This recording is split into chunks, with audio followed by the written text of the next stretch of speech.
tonight at 10.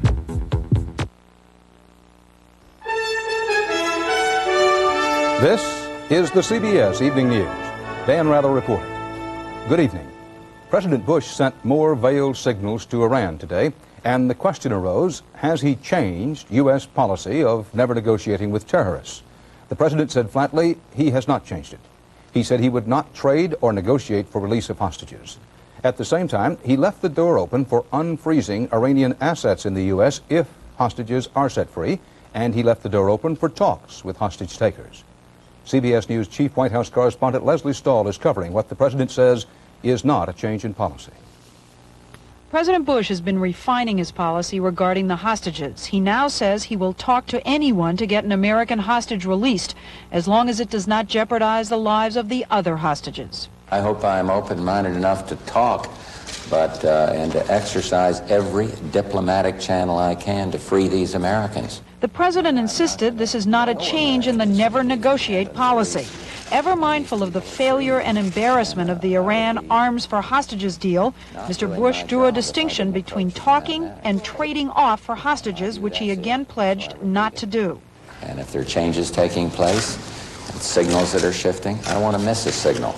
The life of every single one of these people is too precious for me to be sticking my head in the sand and miss some subtlety in this highly complicated corner of the world. The president has kept up his diplomacy by phone, accepting a call from Israeli Prime Minister Shamir, in which sources say he pledged to include the American hostages in any trade for prisoners. Mr. Bush telephoned Egyptian President Mubarak and called President Reagan to brief him. The White House says there have been a series of conflicting messages from Iran. The president sent some of his own today on whether he would release the frozen Iranian assets. First, he said, and my view is to do nothing that will be seen as quid pro quo for hostages. But then he added, goodwill will beget goodwill, leaving some analysts convinced that he is suggesting that if Iran helps free the hostages, he might then free up Iran's assets. The president says he's not expecting a resolution of the hostage situation anytime soon, as he put it, on this side of the horizon. Officials here say Mr. Bush wants Iran to know that he understands Rafsanjani's internal problems and he's willing to be patient, to carry on as long as it takes. Leslie Stahl, CBS News, the White House. In southern Lebanon today, suicide car bombers attacked an Israeli military convoy. Hezbollah, the so-called Party of God terrorist group, said it was in retaliation for Israel's abduction of Sheikh Obaid and warned of more attacks. The Israelis promised retaliation of their own. CBS News correspondent Bob Simon in Tel Aviv has our report. The wreckage was so twisted it was hard to tell which car had been attacked and which had done the attacking. The crater looked as if it had been dug by a comet. The bomb, 450 pounds of TNT, was in a red pickup truck. There were two men inside. They slammed into an Israeli military convoy just a few miles north of Israel's border with Lebanon. 5 soldiers were injured, 1 seriously. A local pro-Israeli militiaman was also hurt. The 2 attackers were blown to bits. It could have been a lot worse, say the Israelis, but the Israeli vehicles in the convoy were far apart. They'd been expecting this kind of attack. Car bombing is second only to kidnapping on Hezbollah's list of preferred weapons. In Beirut, the Party of God announced that the motive was revenge. A leading cleric warned that more attacks will follow in retaliation for Israel's abduction of Sheikh Obaid. He said the suicide bomber, a man with a wife and a child, was a good friend of the Sheikh's. The Israelis had a message too. The message that we would like to send to Hezbollah is that by these kind of operation, they're not going to get the release of the Sheikh, or they're not going to get any of the things that they really want. Israeli officials promised retaliation. Israeli experts in prisoner exchanges said a punitive raid would not be a bad thing for the negotiations. It would be wrong on the part of Israel not to retaliate in some way, because indeed it would be interpreted by all likelihood as a sign of weakness. Prime Minister Shamir's phone call to President Bush tonight was their first conversation since the kidnapping of Sheikh Obaid.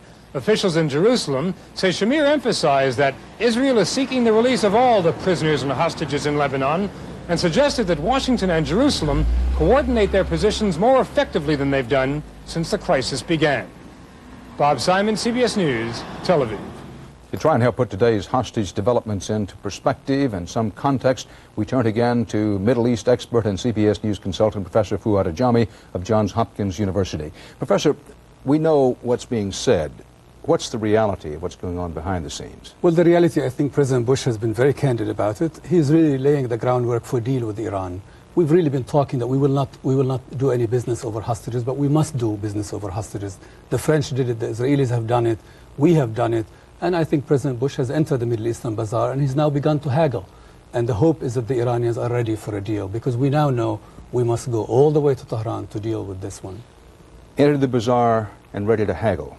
But haggle about what? Well, the Iranians have their own frozen assets that the Americans froze in 1979. They want these assets back. We understand the domestic crisis. I mean, President Bush is very clear. He understands the domestic crisis of the new Iranian president, the new good guy in Iran, Hashemi Rafsanjani. And we would like to make sure that if Rafsanjani is to do us this good favor in Beirut, then we know we must release his frozen assets. We understand that. He understands that.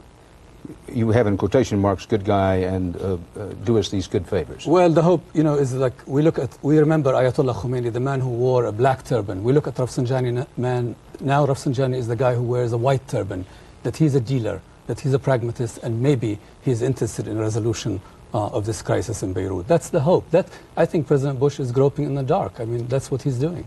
Professor Fuad Ajami of Johns Hopkins, thank you.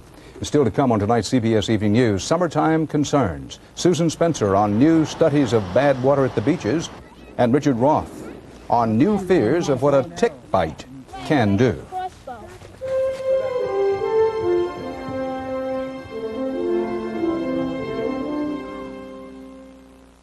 You are about to see the most important words in pain relief in 100 years. Motrin IB. No prescription needed. The doctor-recommended pain reliever in Motrin is now available in non-prescription strength Motrin IB. One Motrin IB is as effective as 2 regular aspirin for relief of headache and muscle ache, and much gentler on your stomach. New Motrin IB, tablets or caplets. Doctor-recommended pain relief. Only Red Lobster could create an event this big. Lobster Fest 89. Lobster choices like nowhere else, starting at just $7.95. Don't miss out on sweet rock lobster or luscious Maine lobster. New platters like lobster and crab. Great lobster dishes starting at just $7.95. Kids dinner $1.95. It all ends August 27th at Red Lobster. Friday through Sunday, it's our weekend special. Steak and shrimp just $10.95. What's that? Common Sense Oat Bran. Common Sense should tell you it takes these 4 boxes to equal the vitamin and mineral nutrition in just 1 box of total. That's more nutrition than any other cereal. Now that makes a whole lot of sense. Life without cholesterol. Is there? Give up the best things in life. What's left? Introducing new Miracle Whip cholesterol-free dressing. Now the best things in life are cholesterol-free. Thank you! President Bush signed the heavily lobbied savings and loan bailout bill into law today. It's the most expensive taxpayer-financed bailout in U.S. history. Among other things, this bill will spend billions on trying to rescue S&Ls ruined in the wake of deregulation, mismanagement, and in some cases, outright corruption. The bailout is expected to cost each American taxpayer more than $1,000 over the next decade. New fallout from the U.S. Supreme Court's recent ruling making it easier for states to restrict a woman's right to choose to have an abortion. The heat is on in the nation's newest battlegrounds over abortion policy, the state legislatures. CBS News chief political correspondent Bruce Morton reports tonight from Tulsa, where hundreds of state legislators from around the nation are meeting and feeling the heat. Living on Tulsa time. Cheerful music, but outside in the streets, a demonstration. And inside the hall, 1,500 state legislators agonized over the big new issue confronting them after the Supreme Court decision allowing restrictions on abortions. What gives us the right as a legislature to tell a woman what she can and can't do with her personal body? Pro-choice speakers at this standing room only forum today said government shouldn't make that decision, the woman should. And the idea is repellent that we legislators can actually be competent enough to make that decision. Who do we think we are? Anti-abortionists say the state has an interest in protecting the rights of the fetus. This isn't about winning or losing elections. It's in many ways a fight for the moral soul of this country. Many state legislators, either pro-choice or pro-life, don't want to touch this, don't want to reach a verdict where they are imposing their will on women within their states. They are very afraid of this whole issue. But it is an issue. In a California legislative primary yesterday, the one pro-choice candidate among 6 Republicans clings to a narrow lead with absentee ballots still to be counted. In Florida, Governor Bob Martinez called a special session of the legislature to consider abortion restrictions. Not all voters liked it, and not all legislators either. There's most certainly a lot of intense activity and pressure on us. There's been some movement toward the center.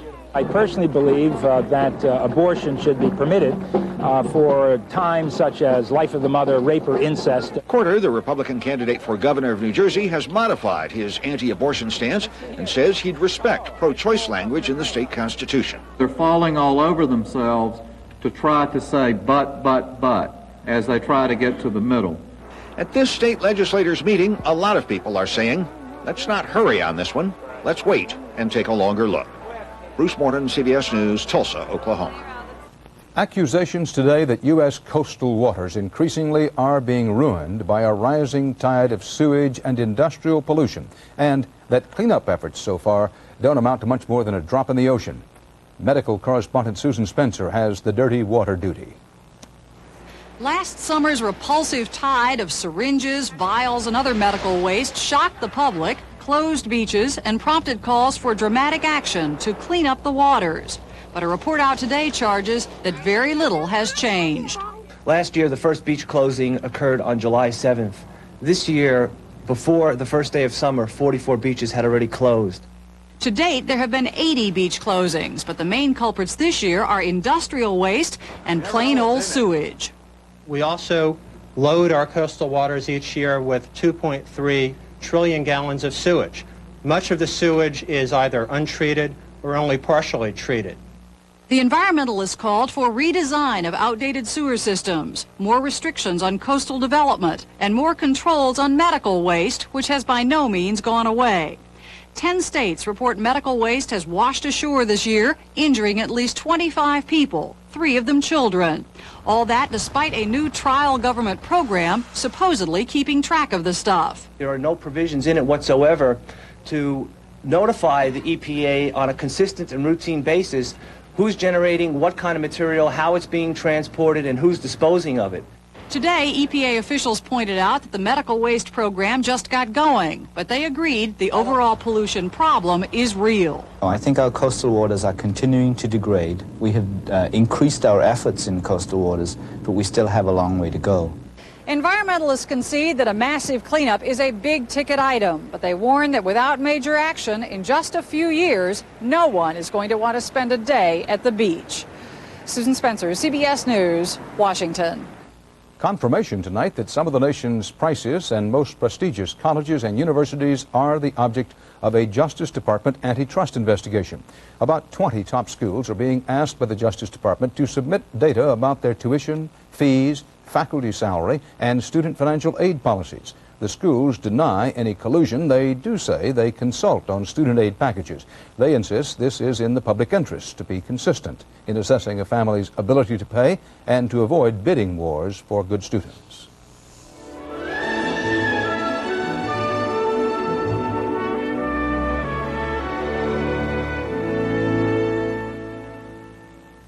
Are your teeth sensitive? Do they hurt? Watch out for the domino effect. It could end in tooth loss. It's a chain reaction that can start with sensitive teeth, then pain, which can make you stop brushing. That can lead to plaque buildup, gingivitis, periodontal disease, even tooth loss. Sensodyne helps stop the pain. And the domino effect. Ask your dentist if you need Sensodyne, the toothpaste dentists recommend most for sensitive teeth. Helps stop the pain and the domino effect with Sensodyne. Beautiful, shiny, healthy hair doesn't end in the salon. It continues every day with Vidal Sassoon shampoos and conditioning rinses.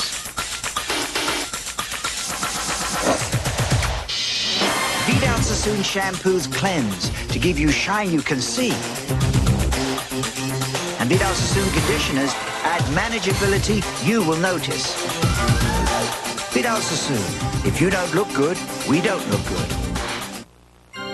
The truth is, heart specialists concerned about aspirin irritation recommend Ecotrin over Bayer to help prevent second heart attack. Consult your doctor about the only brand of aspirin that's safety coated to protect your stomach. That's Ecotrin, and that's the truth. Uncle Charlie hasn't thought about his dentures all day, because he thought about Orifix this morning. Orifix 'em. That'll fix 'em. Orifix has extra hold to hold dentures tight day and night. Orifix 'em. That'll fix 'em. For the first time in 41 years, the two houses of Japan's parliament disagreed today over who should be prime minister. In the end, the socialists lost out to the ruling Liberal Democrats. Bill Whitaker in Tokyo profiles the man who won. He's Japan's third prime minister in 10 weeks. Liberal Democrat Toshiki Kaifu was elected today by parliament after his two predecessors were forced to resign in disgrace. Already, Kaifu is being called a caretaker prime minister in charge of a ruling Liberal Democratic Party that is losing its grip. And a weak central government here in Japan is likely to be bad news for the U.S. Even as American beef producers promote their goods in Japan this month, the newly energized opposition party, the Socialists, promise more protection for Japanese agriculture and industry. The weakened ruling party could be forced to go along. Last month, angry farmers stormed a Liberal Democratic rally, protesting American agricultural imports. All this comes at a time when a growing number of Japanese say they are fed up with continued U.S. trade demands. Prominent Liberal Democrat Shintaro Ishihara is urging his party to stand up and say no to America sometimes. Without Japanese microchips, he says, America's high-tech military machine couldn't get off the ground. The Japanese saying that Americans are exerting unreasonable pressure on Japanese. It is rather natural that the Japanese reaction may become negative. Some Americans say this reflects a growing nationalistic spirit in Japan. It reflects national pride in their achievements. It also does reflect a fair amount of America bashing, of using America as a scapegoat for their own frustrations. Kaifu promises to maintain a liberal trade policy with the U.S. The question is, does he have the political strength to deliver on his promises? Bill Whitaker, CBS News, Tokyo. In Washington, a little help for China's leaders. The State Department officially reassessed the situation in China and said it is now safe enough for dependents of U.S. government personnel to return. More than 200 dependents were evacuated in June after Chinese troops fired on a residence for foreigners.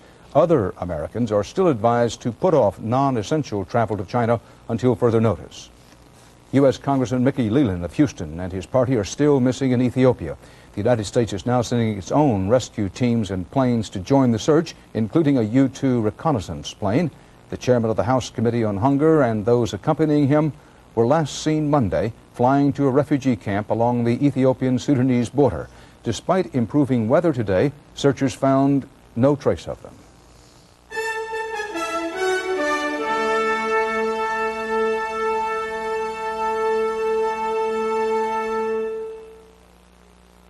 Constipation is disaster, and that's the honest truth. Jean Wright talks about constipation and Dulcolax laxatives. I can depend on Dulcolax because it takes care of my constipation problems in a gentle, easy way. My doctor suggested that I try Dulcolax, and I did, and I was very happy. Dulcolax suppositories can work in 15 minutes to 1 hour. Dulcolax tablets predictably overnight. I wake up in the morning, and I get complete relief. Dulcolax brightens my day. If they could see you now, they'd see you're having fun. Taking in the sights and playing in the sun. They won't believe that you are such a good sport. Buying all those gifts in a tropical port. All I can say is, wow, I'm having such a ball. What a friendship, holy cow. They'd never believe it if your friends could see you now. Take a 3, 4, 7-day cruise on Carnival, the most popular cruise line in the world. There's got to be a cure for athlete's foot. There is. Step up to the mic. Mike? Micotin. It cured my athlete's foot. It's got miconazole. There's nothing more powerful than this. Step up to the cure. Step up to the mic. Micotin. Everybody knows the pain reliever hospitals use most is Tylenol. But Tylenol is also recommended most for everyday pain by internists, family practitioners, general surgeons, and on and on. Tylenol, recommended the most by the people who know the most. A dramatic turn today in baseball's gambling probe of Cincinnati Reds manager Pete Rose, and amid all the fireworks, one of Rose's chief accusers said he had given federal investigators testimony that could mean trouble for Rose with tax authorities. But he insisted he'd like to remain Rose's friend. Correspondent Frank Courier has a report. Cincinnati ex-convict and bodybuilder Paul Jansen talked publicly for the first time today about Pete Rose after selling his story to a national magazine. I feel that, in a weird way, I'm helping him. Tearfully recalling his friendship with Rose, Jansen talked of placing $1 million in bets for the Reds manager before turning him in. I made a decision to tell the truth, even though it affected somebody that I thought was my friend. Before Jansen handed over baseball betting slips, which investigators say are in Rose's handwriting, Paulie and Pete were best buddies, Jansen said, who did everything together, even betting on Reds games. Not to do anything to influence that game, or just because it was fun. It was fun for him. Rose continued betting through bookies on baseball last season, Jansen said, even though he knew the FBI had begun asking questions. They'll go after the bookies, Rose reportedly told him, not the bettors. But I don't think once did he ever really sit back and think about the consequences. Rose, who insists he never bet on baseball and never had a gambling problem, called Jansen's remarks today unbelievable. And when told Jansen choked up, Rose said, "That thing with the tears is real sentimental." The emotions flowed today when Jansen offered his old friend a shoulder to lean on. I'd like to give him a big hug and tell him I'll be behind him. If he can come forward and say, "Hey, Paulie, come help me." Pete Rose still is the target of a separate IRS investigation into his gambling winnings. And Jansen says he's given federal agents testimony directly linking Rose to a conspiracy to evade income taxes. And as to where the case stands now, legal experts are puzzled. With a federal court hearing scheduled next Monday in Ohio, a baseball disciplinary hearing possible next Thursday in New York, with motions for appeals and counter-appeals pending, a final verdict on Pete Rose, Dan, may not come till long after the World Series. Frank Courier, thanks. CBS News Defense Department correspondent David Martin reports tonight that President Bush has chosen General Colin Powell to be the new chairman of the Military Joint Chiefs of Staff. The first black, and at 53, the youngest man ever picked for the post. General Powell was National Security Advisor in the final months of Ronald Reagan's presidency. The Federal Reserve Board today said the nation's economy continues to grow slowly, with sluggish consumer spending, weak automobile sales, and some manufacturing declines. Analysts noted part of that slowdown occurred when the Federal Reserve pushed interest rates higher to ease inflationary pressure. Since June, the Fed has eased up on interest rates, and analysts said today's report indicates the central bank is ready to lower rates further if the economy deteriorates.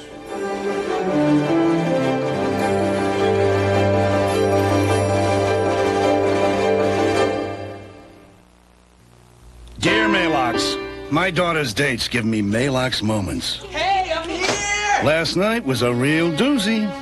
What a Malox moment. My stomach did flip-flops. Good thing Extra Strength Malox Plus is so strong. My doctor recommended it, and it's the strongest antacid I can buy. With teenagers, Malox is a must. Nice house. Nice earring. Write us about your Malox moments. Extra Strength Malox Plus. Strong relief for all your Malox moments. Did you know that certain kinds of diet frozen foods get 40, even 50% of their calories from fat? Fat. Eat smarter. The one you can trust is Le Menu Lifestyle. Every serving is under 300 calories, helps you limit sodium, cholesterol, and is low fat. The only thing we didn't touch is the taste. Le Menu Lifestyle. Eat smarter. There are headaches. And the car payment is overdue. And headaches. There's aspirin. And Anacin. The Anacin aspirin formula relieves headaches better than regular aspirin. Feeling better, hun? Not just better, better. Anacin, better relief.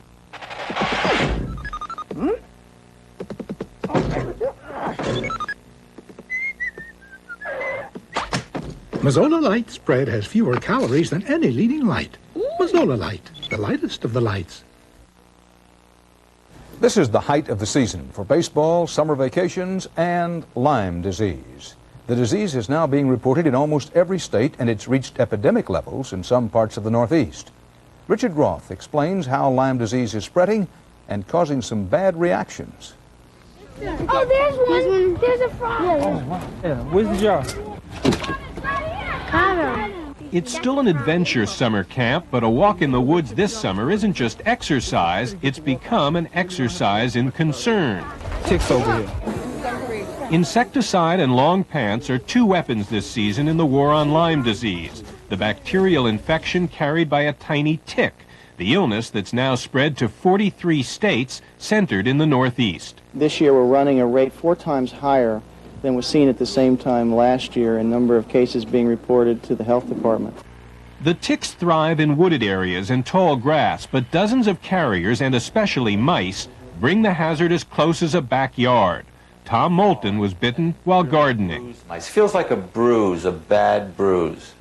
The tick bite usually causes a distinctive rash, but not always. Detected early, Lyme disease can be cured with antibiotics, but its symptoms can be agonizing, and they mimic a variety of serious illnesses. Just the body was giving out. I started feeling aches in my joints, memory, my eyesight. I thought I was becoming senile.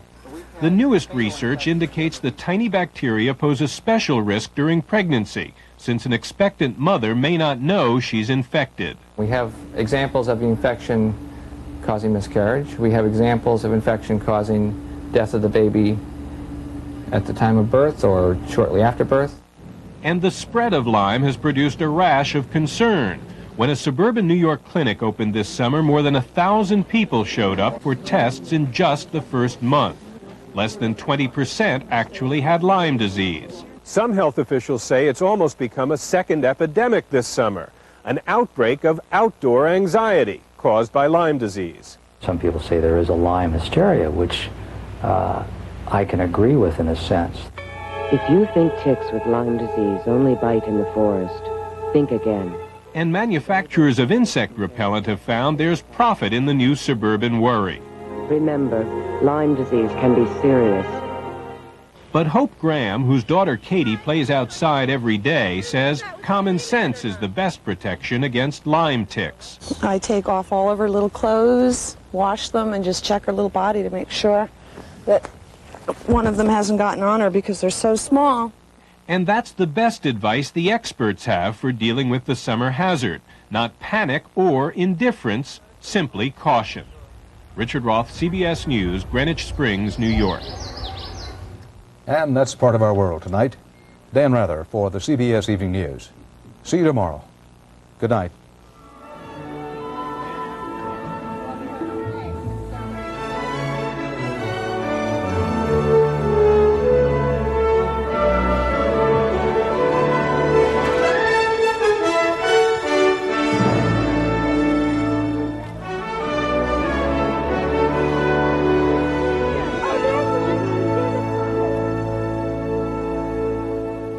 I'm Kathleen Sullivan. Tomorrow, remembering Woodstock and how it affected us 20 years ago.